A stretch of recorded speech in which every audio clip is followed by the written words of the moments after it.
सांगतो अध्यक्ष महोदय, प्रताप सरनाईक यांनी ही योजना जी आणायची विनंती केलेली आहे, या ज्येष्ठ लोकांसाठी श्रावण बाळांनी पण आपले कावड घेऊन म्हणजे कावड यात्रा केली होती।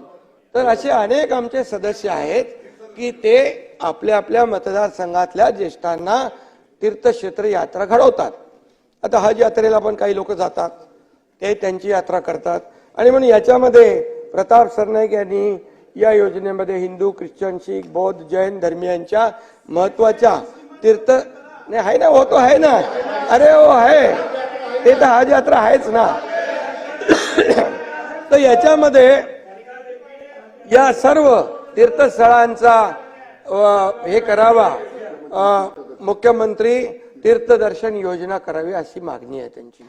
अध्यक्ष महोदय, मी सांगतो आपल्याला की वयोश्री योजना देखील आपण केलेली आहे। ज्येष्ठांना वयोश्री योजना आपण केली। हॉस्पिटलमध्ये आरोग्याची तपासणी असेल, त्यांना औषधोपचार असेल, त्यांना देखील आपण आरोग्य विभागाला मी सूचना दिलेल्या आहेत। त्यांना एक वेगळं ते गेल्याबरोबर त्यांना उपचार त्यांना मिळाले पाहिजे, ती देखील आपण योजना केलेली आहे।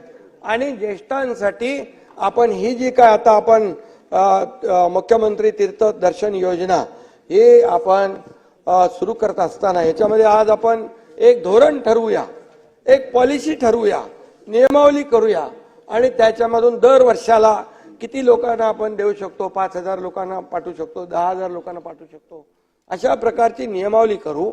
आणि त्या नियमावलीच्या अंतर्गत आपण बाय रोटेशन या ठिकाणी त्यांची ऑनलाईन आपण त्यांचे अर्ज मागू, ऑनलाईन अर्ज मागू आणि ही योजना जी आहे ही अतिशय सुलभपणे, बघा सगळ्यांची इच्छा नसते की इच्छा असते पण जाऊ शकत नाही, आणि मग असे जे लोक आहेत ज्यांची ऐपत आहे ते तर आपलं देवदर्शन करतातच, त्यांची मुलं परिवार यांच्या सोबत करतात, पण काही लोक आहेत त्यांची इच्छा असून देखील त्यांना करता येत नाही।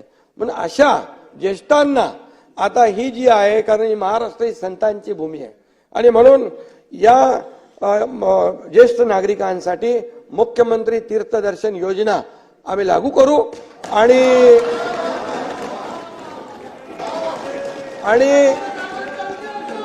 त्याचाही आशीर्वाद सरकारला मिळेल। तुम्हाला थोडा